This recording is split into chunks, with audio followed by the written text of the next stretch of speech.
aca ba tey ci combat bi troisième combat quart de finale wala quatrième combat quart de finale Mbine Ndiol Joal Mbaye délégué Thialane waaw Modou Jam Téry moo génn léegi Big Mama aha Bulldozer bu Malika génn nañ ko ci quart de finale yi Ngel Jon bu Mbour qualifié na demi-finale Modou Jam Téry qualifié na demi-finale waaw Mbaye délégué Thialane Mbine Ndiol ñoo ngi ci biir loolu ci poids léger la xewee sama gaay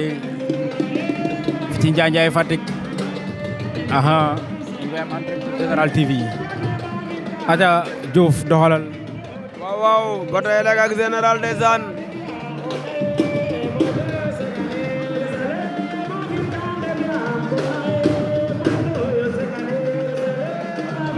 Mbaye délégué Mbine Ndiol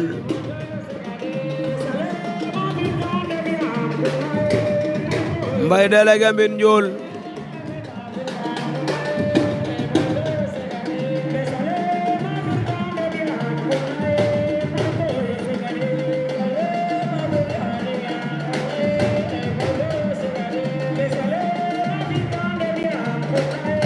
Mbine Ndiol jël na tànka Mbaye délégué jël na tànka Mbine Ndiol ba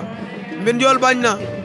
Mbine Ndiol bañ na Mbine Ndiol Mbine Ndiol Mbine Ndiol Mbine Ndiol Mbine Ndiol daan na Mbaye délégué